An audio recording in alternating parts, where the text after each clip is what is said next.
Welcome to the Idea Talks, where we discuss big ideas. The Idea Talks is a weekly podcast with Josh Tice and other leaders on big ideas for life, leadership, and ministry. And I'm your co-host, Drew Polvencia. For more information on this podcast, visit ideanetwork.church. Today's big idea is how to set SMART goals, S-M-A-R-T. Yeah, you've heard it before, but we're going to detail it out for specifically the Christian ministry. I'm looking forward to this episode. Hey man, this is the part of the episode where we're supposed to advertise my book. All right. So what do you think we should say? I don't feel bad about it. It's not a shameless plug. It's literally your book. You've put a lot of work into it. That's a good point. So you need to pick up a copy. And hey, here's the thing. If you buy a copy and you didn't like it, right? Drew said he'll pay for you to ship it back. It's not what I said. At least an In-N-Out burger, I'll ship to them. You'll ship them. If it's on the East Coast, it'll be all spoiled, but it's fine. Hey, I'm in this book too. You are. You're actually in this book. And I say some things that people don't know about you. It's going to be great. I tell some stories. All right. Are you? Where can people find this book at? Oh, that's right. And what it's called. Okay, so you can pick up this book. Right. It's called The Quest for Friendship. The Quest for Friendship. Insert Galleon's music here. I'll do that in post. It really it's gonna is happen. what it is. Right. It's happening right now as we speak. The Idea Network publishing arm of our network has produced this awesome resource, and I really do appreciate it. It's exciting. It really is a discussion of friendship, and I want you to pick up a copy at ideanetwork.church in the shop tab. It's the very first resource at the very top. You can pick it up, and if you put in the promo code free shipping is yours. All right. Yeah. There it is. Go do it now. The Quest for Friendship.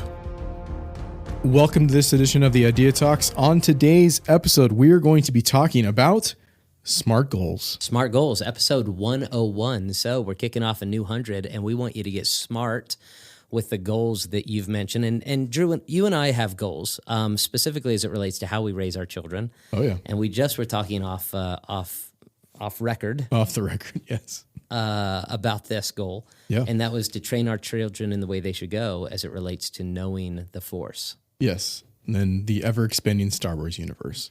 Ever expanding now that Disney is in charge and they need their stock prices to go up. But they're doing a good job with it. They're doing a great job of that. So my son just said to me, my son's on his way to college, and my son said to me a couple months before he graduated, he said, "Dad, do you think what we could do is watch through all the Star Wars before I leave?"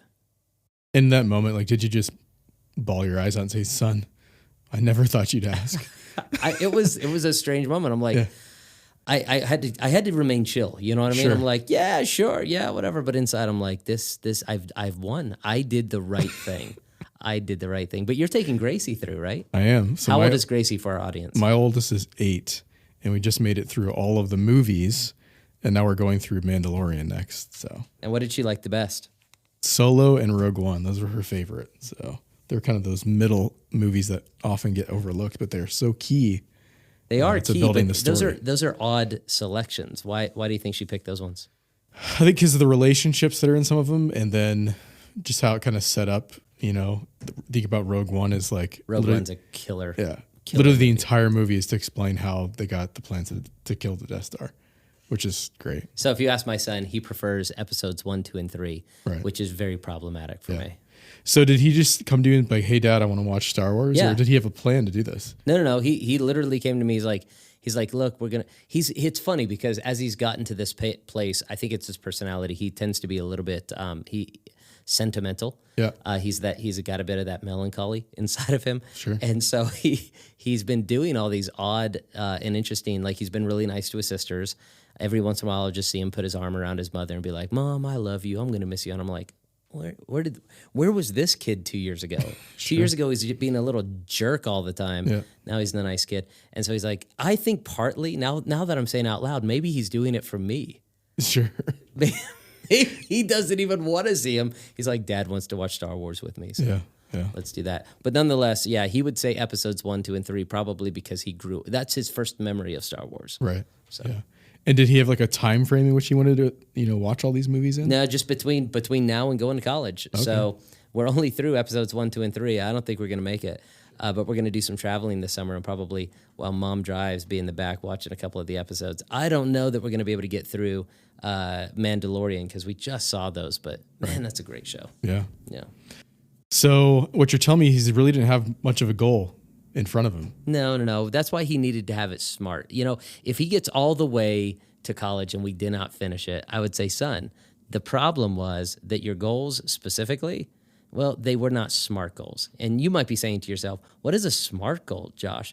Well, a SMART goal is the old business and acronym of specific, measurable, attainable, relevant, and timely. And that's what we want to talk with you about today, how to develop SMART goals. So at Southern Hills, we're a very goal-oriented ministry within our pastoral program, within our staff, within our deacons, within our entire church, even with our small groups. And we encourage the establishment of goals. Oftentimes, whenever I'm training or coaching another pastor, I talk about the importance of having quarterly goals or annual goals and developing them within a 168 or a weekly schedule. How are you accomplishing your quarterly goals this week and over the next 12 weeks? And so when people say, well, how exactly do you establish these goals? What goals are the right goals to establish? We walk them through this acrostic. Whenever our staff comes in and they begin to say, okay, this summer, my 2-3 goals are this, I always ask, okay, are these goals SMART goals? Are they specific? Are they measurable? Are they attainable? Are they relevant? Are they timely? And walking through this acrostic has helped eliminate weak goals. It's helped eliminate too aggressive goals. Sure. And it's helped eliminate a lot of failures because SMART goals can help you actually accomplish what is most important to you. So we're going to be sharing a couple specific examples unrelated to ministry. However, to give some context, and we're going to build upon them throughout the episode. So a bad example of a goal, just kind of starting off, is I want to pay off debt. Right. So that's a bad example. So what's the very first step is potentially making it somehow specific enough to create some kind of traction around the goal. So what would be better for saying that? So I want to pay off both of my credit cards by the end of the year. So that's more specific rather than just like, I want to take from the cloud of debt I have and eliminate it. Correct. And how could we relate this to ministry? Well, we might say, I want our church to grow. Well, I want our church to grow is admirable a goal. thought. It's a great thought. Yeah. It's a great thought. It's a great dream. But the question is it a specific goal? Yeah. Well, no, not really. So how can we granularize it? How can we bring it all the way down where the rubber meets the road and make that goal very specific? And the answer to that question is, well, if it's specific, it's going to be, I want our Sunday morning attendance number to increase. Yeah. Okay. Well, from there are a lot of steps that you can make to take that place because we're not even specific enough to know whether or not you're talking about numeric growth. Maybe you say, I want our church to grow. What do you mean? Do you mean spiritual growth? Do you mean numeric growth? Do you mean growth in discipleship? Do you mean growth in number of baptisms? What specifically are you talking about? So in order, we say it this way, the same way you need to get specific with God in your prayers, you need to get specific with yourself as it relates to your goals.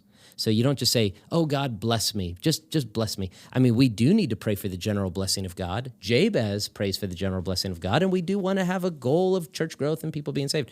But the question is, are you getting specific? God, I'm trying to win that person to Jesus Christ. God, please help me overcome this sin this week and get over it today.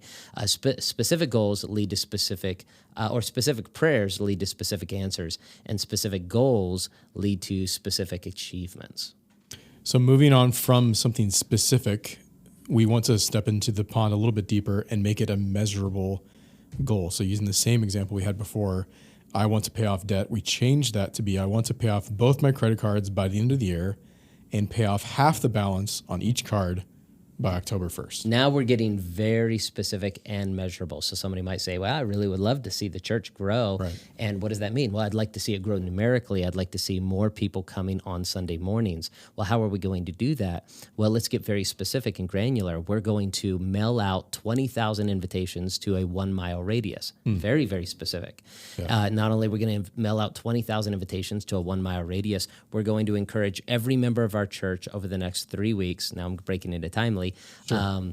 To give out 5 invitations each on that Sunday. Now, you can't control how many people come, but what you can control is the goal of how many invitations you get out there and how much you motivate the people. So we're talking about specific goals and then measurable goals. Man, at that point, it's not just, boy, I really hope our church grows this year. Well, you want it to grow numerically, and you're going to measure specifically how many things you're going to do to see if that increases your opportunity of accomplishing that big goal. Yeah, I think it's a big trap too, is that we have good intentions with goals, but there's no way that we set out to measure it in some way, shape, or form. So at the end of whatever the time period is, which we'll get to that, but did you measure that at all? Like, was there some kind of metric behind it that you could say, hey, I clearly achieved this, right? And go forward from there. Yeah, you're in charge of children's ministry, and you're like, man, I really hope the children's ministry gets better. In what way?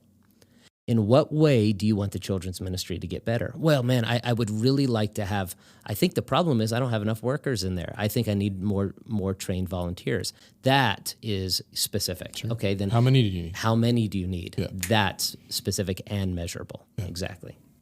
So then we're going to move on to achievable. So same example, we're going to tailor it again back to ministry, but I want to pay off both my credit cards by the end of the year and pay off half the balance on each card by October 1st. To do this, I will use 15% of my take-home pay towards paying off credit card balances each month. Yes, we're talking about being achievable or attainable. You can't say, okay, Millie, here we are at the church, and now our goal is to grow. What do you want to grow? Well, we're running 200 people, and by the end of the year, we're going to run 400 people. Okay. Have you ever seen 100% growth in a 12-month span? No. What was the last growth you've seen? Minus 10. Okay, so you saw minus 10% growth, but you want to see 100% growth in the next year. How about an attainable growth? Or how about an attainable goal? So you're running a youth ministry, and you think to yourself, man, we have 40 kids coming to our youth program. That's awesome. And in the next year, the next 12 months, I want to see, let's say, 20% growth. 20% growth is a great amount of growth. What does that practically mean? Well, 40 kids, you're averaging 40 kids. That means you need to be averaging 48 kids by the end of the year. You think 8 kids, that's a whole annual goal. But again, 20% growth annually is a wonderful thing. So then you break that down to the quarters. And you begin to say, well, if I'm going to grow by 8 kids, that's 20% growth, 5% per quarter. That really is only 2 kids per quarter. That's 2 kids every 3 months that need to stay permanently. Well, now we have an actual attainable goal. If I really want to get 2 kids to permanently stay, well, what is your attrition rate? Well, we have about half of our kids come in and out all the time. Okay, that means you actually need to have 4 kids this quarter join your youth group so that 2 stay permanently.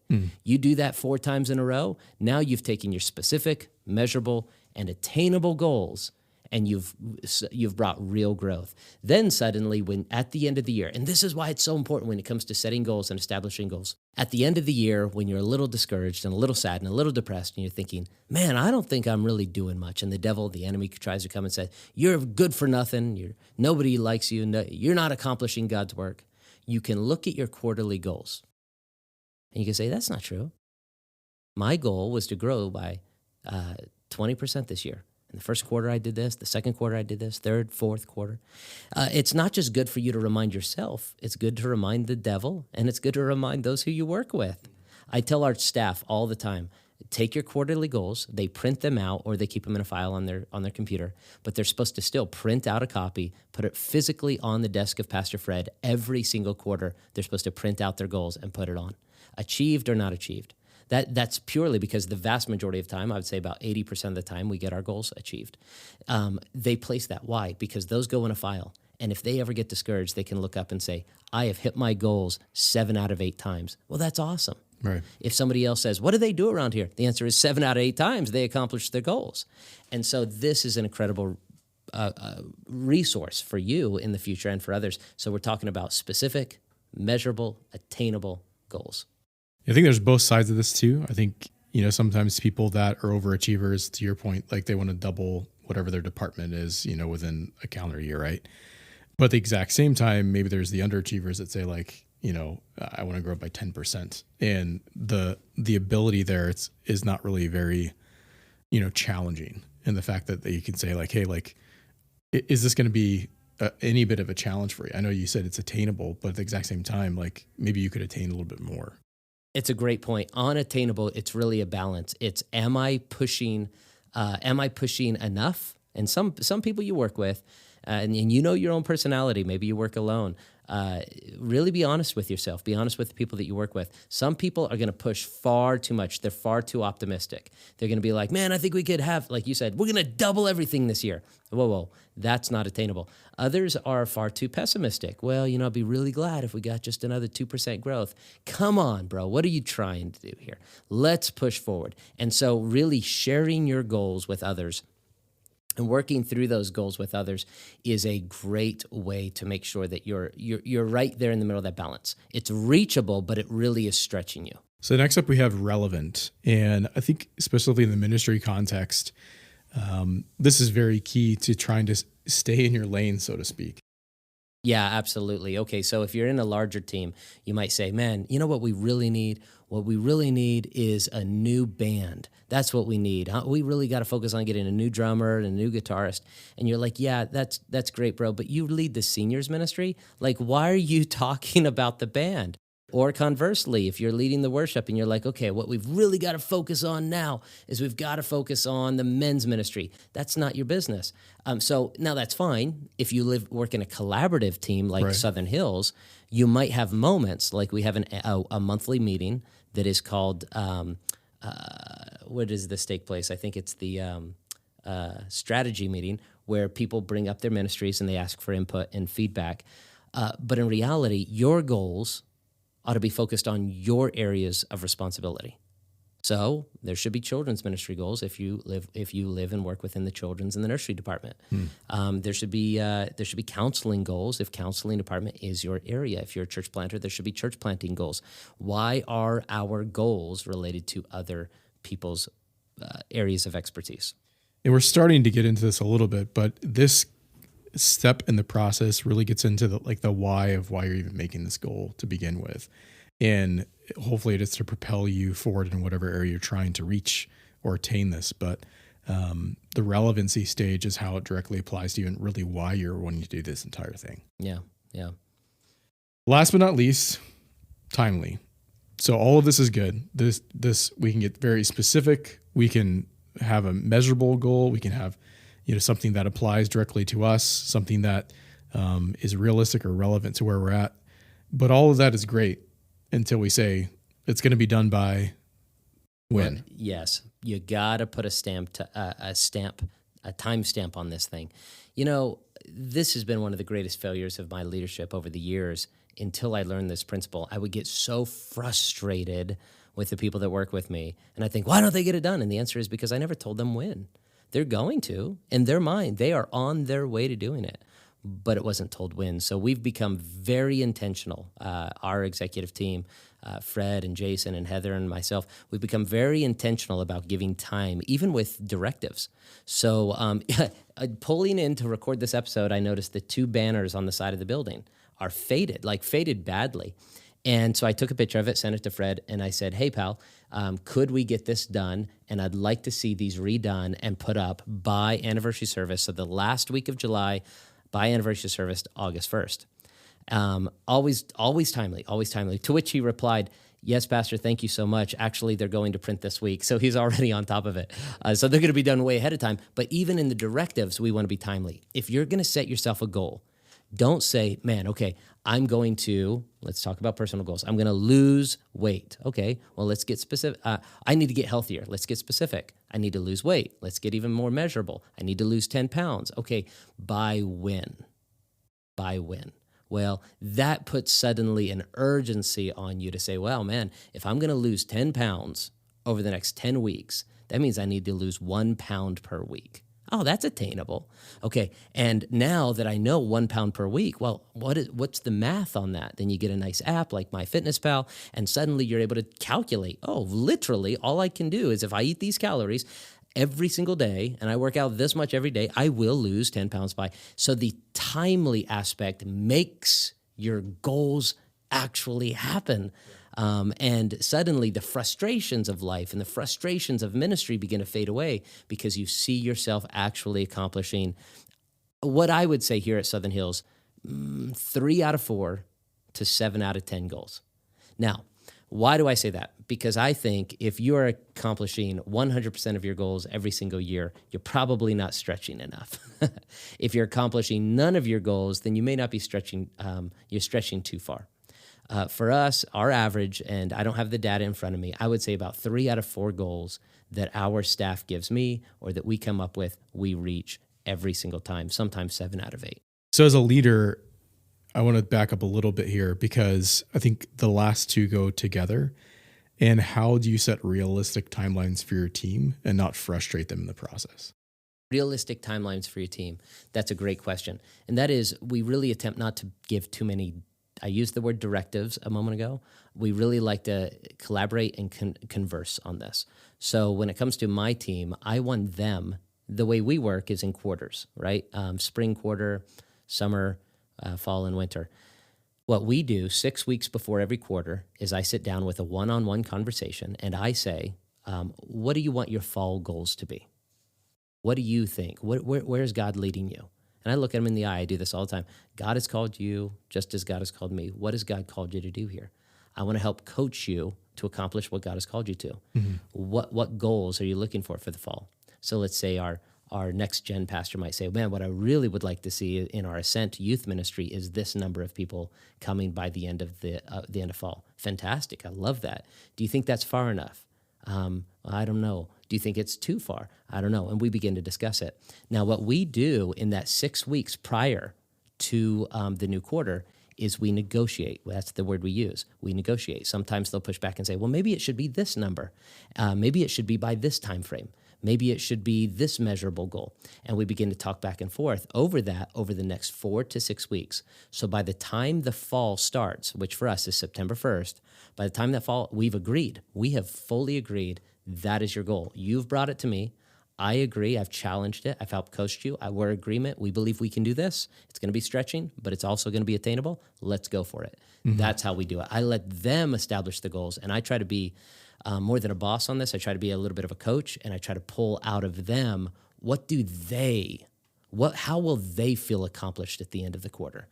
And then 4 quarters is a year. How will you feel accomplished by December? I don't want my team thinking they're not accomplishing their life mission. I want them thinking every single December, not, wow, look at this bonus check. Thank goodness that I was given a gift. I want them to look and say, look at what I earned. Look at this bonus check. Look what I've accomplished. Man, I really was able to accomplish some great goals, because part of my responsibility is not just to feed the flock, but it's to disciple these leaders and to give them the best opportunity possible to excel in their dreams and visions and goals. So I really want to find out. I don't want to give them goals. I want to find out from them where their goals lie and then hold them accountable to what their goals should be. Now, you mentioned something that our audience might not be keen to, but or in tune with, but their quarterly goals, you're alluding to the fact that it's tied to a monetary bonus. Yes, for us it is. Now, this was a great deal of discussion. We finally landed on this fact. We have no problem incentivizing our quarterly goals with a financial bonus. Drew knows this, being part of the deacon board as well as the advisory, what do we call it now? Advisory council? Trustee board? Whatever we call it. You're on it. But yes, what we do is every quarter, a staff member will have 2 or 3 goals. As they accomplish those quarterly goals, they're bonused from that. So we've done away with the traditional Christmas bonus, and what we've done is we do quarterly bonuses, and those bonuses are divided into 3 parts. The first part is longevity, so a certain percentage of your bonus is just because you survived and you're still here, you haven't been fired. The second part of it is what we call the team member aspect. That is based on Lencioni's book. Lencioni's book talks about being a team player. And basically, if they're a good team player and they haven't caused problems, they get that full bonus.